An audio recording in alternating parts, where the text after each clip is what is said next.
Subscribe now and press the bell icon. Never miss an update. नमस्कार दोस्तों, Hemant LP channel में आपका बहुत बहुत स्वागत है। दोस्तों, इस वीडियो में हम विषाणु यानी वायरस द्वारा उत्पन्न होने वाले रोग के बारे में एकदम डिटेल से पढ़ेंगे, वायरल डिजीज़ के बारे में। इससे पहले दोस्तों हमने आपको जीवाणु से होने वाले कुछ रोग के बारे में बताया था। अब हम लोग विषाणु से होने वाले रोग के बारे में पढ़ेंगे। अब देखिए, जीवाणु और विषाणु में अंतर क्या होता है। देखिए दोस्तों, जो जीवाणु होता है यह एक कोशिकीय जीव होता है। जीवाणु जो होता है एक कोशिकीय जीव होता है, जबकि जो विषाणु होता है वह अकोशिकीय जीव होता है। यानी इसमें कोई भी कोशिका नहीं होती है, लेकिन जीवाणु में एक कोशिका जरूर होती है। अब बात अगर करें तो जीवाणु जो होता है वह कभी भी सुषुप्त अवस्था में नहीं रहता, कभी सुषुप्त अवस्था में नहीं रहता। जब भी रहेगा तो जीवित रहेगा। लेकिन जो विषाणु होता है वह जीवित कोशिका के बाहर अगर रहेगा तो वह सुषुप्त अवस्था में रहेगा। आप कह सकते हैं कि एकदम मृत अवस्था में रहेगा, एकदम सुषुप्त अवस्था में रहेगा। जैसे कोई जीवाणु है तो जीवित कोशिका के अगर बाहर है तो वह एकदम सुषुप्त अवस्था में रहेगा, हजारों साल तक जिंदा रह सकता है सुषुप्त अवस्था में। और जब भी इन्हें जीवित कोशिका मिलती है तो ये जीवित हो जाते हैं। इसीलिए विषाणु को निर्जीव और सजीव के बीच की कड़ी कहा जाता है, क्योंकि यह बहुत साल तक सुषुप्त अवस्था में जीवाणु जीवित कोशिका के बाहर पाए जाते हैं। अब अगर बात किया जाए कि जीवाणु बड़ा होता है कि विषाणु बड़ा होता है, तो देखिए आकार में जो होता है जीवाणु बड़ा होता है। आकार में जीवाणु जो होता है बड़ा होता है और विषाणु जो होता है वह छोटा होता है। और जीवाणु को आप देख सकते हैं प्रकाशीय सूक्ष्मदर्शी से। प्रकाशीय सूक्ष्मदर्शी से आप जीवाणु को देख सकते हैं, जबकि विषाणु को आप इलेक्ट्रॉन सूक्ष्मदर्शी से देख सकते हैं। इसके अलावा दोस्तों देखिए, जो वायरस होता है, वायरस जो है निर्जीव की भांति क्रिस्टल में, या आप कह सकते हैं सुषुप्त अवस्था में क्रिस्टल में संग्रहित करके बहुत दिनों के लिए रख सकते हैं। लेकिन जो जीवाणु होता है उन्हें कभी भी हम संग्रह नहीं कर सकते हैं। और इवानोव्स्की जो है वायरस के खोज करता है। ठीक है, अब हम लोग आगे बढ़ते हैं। अब हम लोग पहले रोग के बारे में देखते हैं। तो पहला रोग जो वायरस से या विषाणु से होता है उसका नाम है एड्स। देखिए, इस रोग का वायरस जो होता है उसका नाम है HIV। जैसे मान लीजिए कोई व्यक्ति है, अगर इसमें HIV वायरस पहुंच गया तो उसे एड्स नामक रोग हो जाता है। अब HIV का पूरा नाम है acquired immunodeficiency syndrome. Acquired immunodeficiency का मतलब होता है कि आपकी जो इम्यूनिटी है, जो आपकी रोग प्रतिरोधक क्षमता है, उसको डिफिशियंसी मतलब कम कर देना। ये HIV वायरस जो होता है वो आपके इम्यूनो सिस्टम यानी इम्यूनिटी सिस्टम को, यानी रोग प्रतिरोधक क्षमता को कम कर देता है, जिससे कोई भी रोग आपको होगा तो उस रोग से लड़ने में आपकी रोग प्रतिरोधक क्षमता असमर्थ हो जाती है। आप कह सकते हैं कि यह असुरक्षित यौन संबंधों से, नशीले पदार्थों के अत्यधिक सेवन से और समलैंगिक यौन संबंध इत्यादि के कारण जो है एड्स होता है। अब दोस्तों देखिए, जब एड्स हो जाता है तो आपको पता होना चाहिए कि हमारे शरीर में एक WBC नामक वाइट ब्लड कार्पस सेल, श्वेत रुधिर कणिका है। इसी में एक और कोशिका पाई जाती है जिसका नाम है T सेल। तो जो T सेल होता है ये रोग प्रतिरोधक क्षमता से लड़ने का काम करता है। और जब आपको या किसी को भी एड्स हो रहा है तो सबसे पहले एड्स का जो HIV वायरस है वो T सेल को ही ख़त्म कर देता है। जब T सेल ख़त्म हो जाएगा तो आपको कोई भी रोग होगा तो उस रोग से लड़ने की क्षमता यानी रोग प्रतिरोधक क्षमता जो होती है वो समाप्त हो जाएगी। तो इसीलिए आप कहते हैं कि HIV वायरस जब आपके शरीर में प्रवेश करता है तो एड्स नामक रोग हो जाता है। और एड्स नामक रोग जब हो जाएगा तो आपकी रोग प्रतिरोधक क्षमता पूरी तरीके से ख़त्म हो जाएगी। ठीक है, तो देखिए दोस्तों, एड्स होता है तो उसका लक्षण क्या है। लक्षण सबसे बड़ा यही है कि WBC का जब T सेल मर जाएगा तो रोग प्रतिरोधक क्षमता समाप्त हो जाती है, जिससे कोई भी छोटा से छोटा रोग हुआ सर्दी तक जो है हो गया, खांसी हो गया, यही रोग समाप्त नहीं होगा, क्योंकि टी सेल आपका मर गया है जो रोग प्रतिरोधक क्षमता से लड़ता है।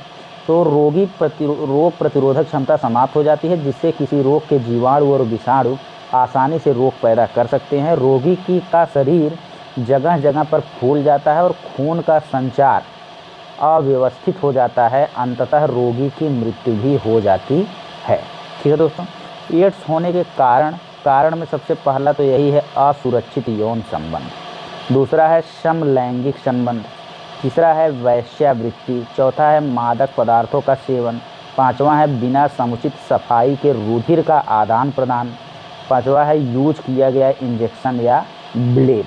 तो दोस्तों, अगर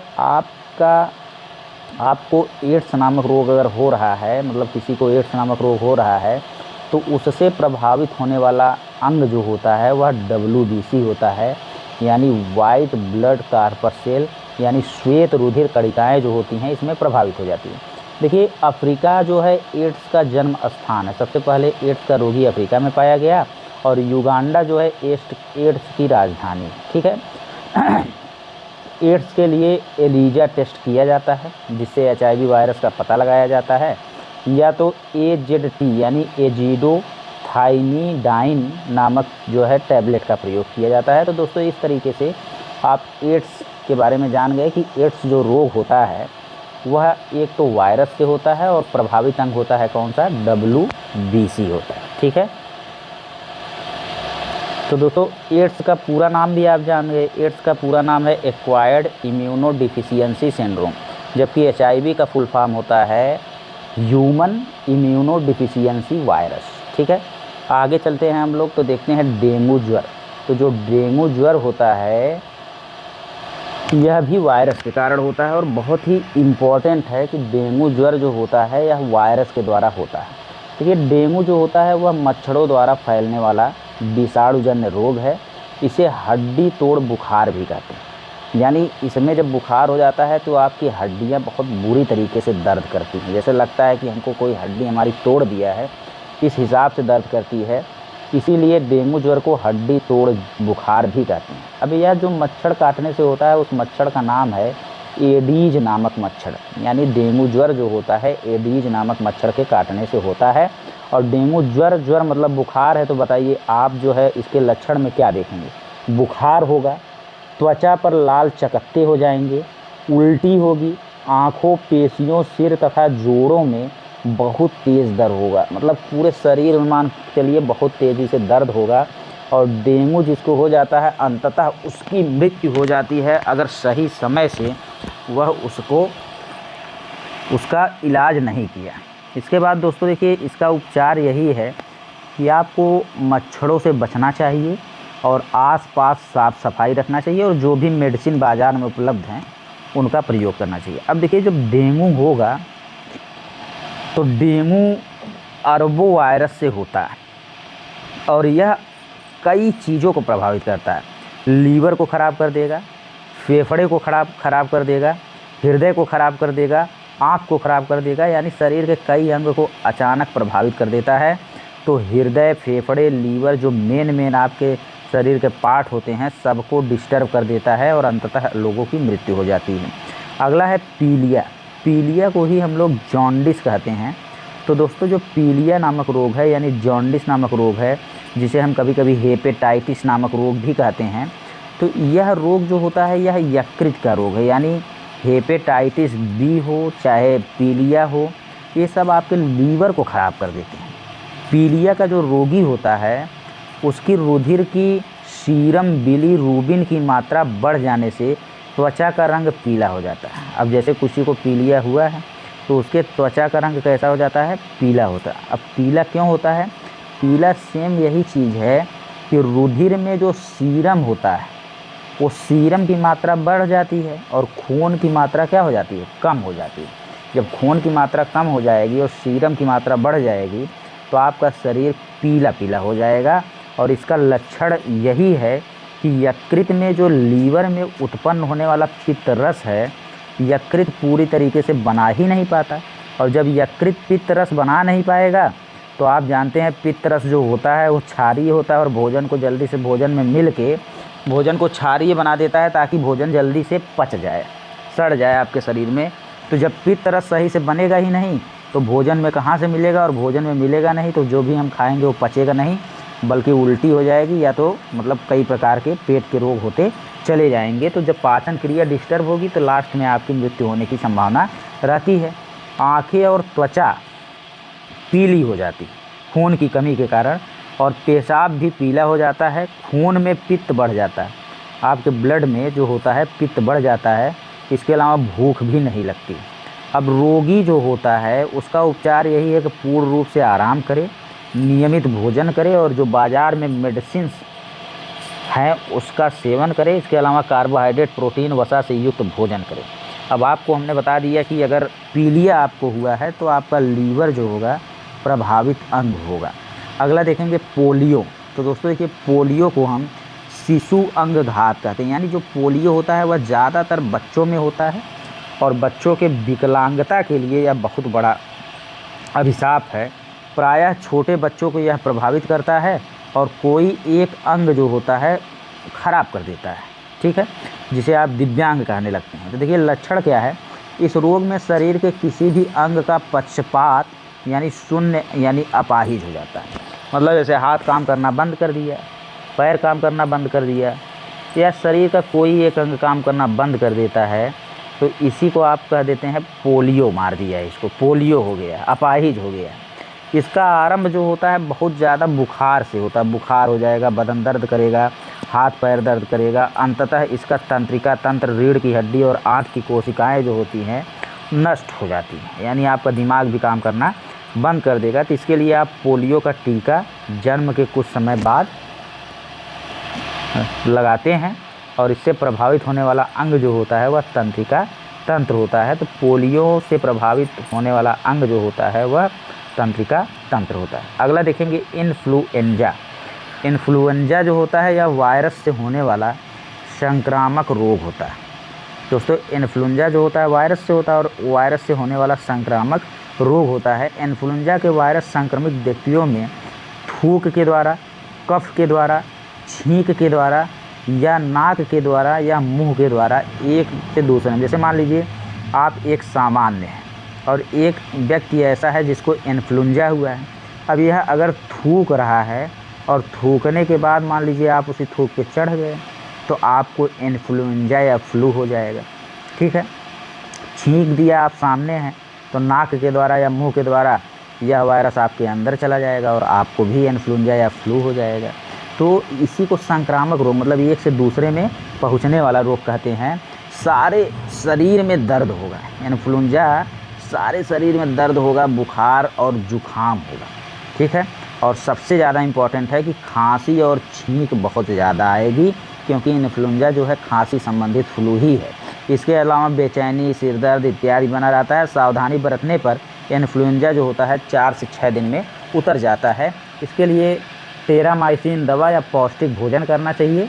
और इससे प्रभावित होने वाला अंग, अब ये बताइए, आपको खांसी और सर्दी बहुत ज़्यादा हो जाती है, लेकिन जो फ्लू होता है या इन्फ्लुएंजा होता है पूरे शरीर को प्रभावित करता है। और शरीर के साथ साथ जब खांसी और छींक आता है तो आपके श्वसन तंत्र को, पूरे श्वसन तंत्र को, ये नहीं केवल फेफड़े को, पूरे श्वसन तंत्र को प्रभावित करने का काम करता है इन्फ्लुएंजा, ठीक है। अगला है चेचक। देखिए चेचक को स्मॉल पॉक्स कहते हैं और चेचक जो होता है वेरिओला नामक वायरस से होता है। बहुत इंपॉर्टेंट क्वेश्चन है वेरिओला नामक वायरस से चेचक होता है। यह बीमारी वायरस से फैलती है और यह भी एक संक्रामक रोग है। इस रोग का वायरस तेज़ी से शरीर में फैलता है। पहले एक ठो निकला रहेगा, फिर इतना जल्दी जो है एक ही दिन में पूरे शरीर में, पूरे त्वचा में फैल जाता है वेरिओला नामक वायरस। तो देखिए चेचक का लक्षण क्या है। चेचक में रोगी को पहले तेज़ बुखार आता है, बहुत तेज़ बुखार आएगा, पूरी शरीर आपकी गर्म रहेगी। फिर शरीर पर लाल लाल दाने निकल जाते हैं। ये दाने तीसरे दिन निकलते हैं। ये दाने पहले चेहरे पर फिर बाकी पूरे शरीर पर निकलते हैं। ये दाने अंत में जल स्पोटों में बदल जाते हैं, मतलब ऐसा फोड़ा टाइप रहेगा जिसमें जल रहेगा, फूटने पे पानी निकल जाएगा जिसमें जल भरा रहता है। कुछ व्यक्ति की मृत्यु भी चेचक से हो जाती है। चेचक के उपचार है कि भाई चेचक का रोग जो है संक्रमण से फैलता है। अगर आपको चेचक हुआ है तो बगल में आपके कोई अगर बैठा है तो उसमें वेरियोला जो है चला जाएगा और उसको भी चेचक हो जाएगा। इसलिए जो है इसका उपचार यही है कि रोगी को अलग कमरे में रखा जाए, उसके कपड़े और ज़रूरत की सामान अलग कर दिया जाए, उसको प्रयोग ना किया जाए और बच्चों को बचपन में ही चेचक का टीका लगवा देना चाहिए। और आप जानते हैं कि चेचक से पूरा शरीर यानी पूरी त्वचा जो होगी क्या होगी, प्रभावित होगी। इसके बाद देखिए चेचक जैसा ही छोटी माता होता है जिसे चिकन पॉक्स कहते हैं, ये वेरिसेला नामक वायरस से होता है। अब यहाँ पे देखिए चेचक जो था वो वेरिओला है, क्या है, वेरिओला नामक वायरस से, जबकि जो छोटी माता है वह वेरिसेला है, क्या है, वेरिसेला नामक वायरस से होता है। यह रोग भी चेचक की तरह ही बहुत ही संक्रामक होता है, जो रोगी के श्वास या छींकों से फैलता है। ये जो छोटी माता होती हैं, ये जब आदमी सांस लेता है या छींकता है तब फैलता है। इसमें हल्का बुखार हो जाता है और चेचक की तरह शरीर पर जो है दाने निकल आते हैं, जो बाद में ये भी जल स्फोटों में बदल जाते हैं। और इसमें भी चेचक का टीका और साफ़ सफाई रखना अनिवार्य होता है। उसके बाद देखिए दोस्तों खसरा का मतलब खुजली समझ लीजिए, लेकिन एक खुजली जो होती है वो अलग होती है, एक खसरा है। खसरा जो होता है इसमें शरीर पर लाल लाल दाने निकल जाते हैं। आप देखते हैं कि आपके शरीर पे इतना बड़ा, जैसे बहुत ज़्यादा धूप पड़ा तो इतना बड़ा जो है एक एरिया में लाल हो जाता है पूरा, तो लाल हो जाता है तो ये खुजलाता है, तो आप इसको खुजलाते हैं तो लाल दाने निकल जाते हैं और खुजली होती है, तो उसी को आप खसरा कहते हैं। इसमें पूरी त्वचा या पूरा शरीर प्रभावित होता है और इसका उपचार होता है साफ़ सफाई करना। इसके अलावा दोस्तों बहुत इंपॉर्टेंट है ट्रैकोमा, या इसी को हम रोहा या कंजक्टिवाइटिस कहते हैं, कंजक्टिवाइटिस कहते हैं, ठीक है, कंजक्टिवाइटिस। यह वायरस से फैलने वाला रोग है और यह आँख को प्रभावित करता है, यानी यह आँख की कार्निया का रोग है। और इसमें जब भी आपको ट्रैकोमा हो जाएगा तो इसका जो वायरस होता है अगर आपके शरीर में प्रवेश कर दिया है तो आपकी आंखें लाल हो जाती हैं, कार्निया में वृद्धि हो जाती है, जिससे रोगी निद्राग्रस्त सा लगता है। मतलब लगता है कि रोगी हमेशा सोया ही, उसे ट्रैकोमा हो गया जिससे लगेगा रोगी हमेशा सो रहा है। या आँख में दर्द बना रहता है, पानी आता है और दृष्टि कमज़ोर होने लगती है। इसके लिए आप जो पेनिसिलिन आता है उसका प्रयोग कर सकते हैं, अन्य आई ड्रॉप आते हैं। कुल मिला जुला के ट्रैकोमा नामक जो रोग होता है वह आपके आँख को प्रभावित करता है। अगला है गलसुआ या कनफेड या मम्प्स। तो गलसुआ जो होता है इसमें गला सूज जाते हैं और इसका प्रभावित अंग होता है पेरोटिड लार ग्रंथियाँ। गलसुआ में गला सूख जाता है और इसका प्रसार जो होता है रोगी के लार से होता है। संक्रामक बीमारी है, जब कोई रोगी जो है एक दूसरे को मतलब चुम्बन उम्बन करता है तो उस समय जो है यह एक से दूसरे में चला जाता है और गलसुआ हो जाता है। अगला है रेबीज या हाइड्रोफोबिया। तो दोस्तों देखिए रेबीज या हाइड्रोफोबिया जो होता है पागल कुत्ते के काटने से होता है। पागल कुत्ता 11 दिन के अंदर मर जाता है। यदि कुत्ता नहीं मरता है तो व्यक्ति सुरक्षित रहता है, लेकिन कुत्ता अगर मर गया तो समझ लीजिए व्यक्ति सुरक्षित नहीं रहता है। उसको हाइड्रो मतलब पानी से डर लगने लगेगा अगर रेबीज हो गया तो। इससे प्रभावित होता है तंत्रिका तंत्र। लक्षण है सिर दर्द होगा, गले में दर्द होगा, हल्का बुखार होगा। इस रोग के प्रारंभिक लक्षण है इसमें रोगी पागल हो जाता है तथा कुत्ते की तरह भौंकने लगता है और जीभ बाहर निकालता है। दवा नहीं किया तो रोगी की मृत्यु भी हो जाती है। 14 दिन लगातार रेबीज रोधी टीका लगता है। इस टीके की खोज लुई पास्चर ने किया है और इसमें भी प्रभावित अंग क्या होता है, तंत्रिका तंत्र। अगला है मेनिनजाइटिस। मेनिनजाइटिस जो होता है माँ से मेनिनजाइटिस और प्रभावित होने वाला अंग भी माँ से मस्तिष्क होता है और इसमें तेज़ बुखार और बेहोशी आ जाती है और इसका उपचार है टीका लगवाना। अगला है हार्पीज। तो हार्पीज में देखिए दोस्तों त्वचा में सूजन आ जाती है और यदि प्रारंभिक उपचार न किया गया तो यह धीरे धीरे कैंसर में बदल जाती है। अर्थात हार्पीज पूरे त्वचा को प्रभावित करता है और इसका उपचार है एंटीसेप्टिक स्नान करना। ठीक है, तो दोस्तों इस तरीके से यह जो चैप्टर है पूरा आपका समाप्त हो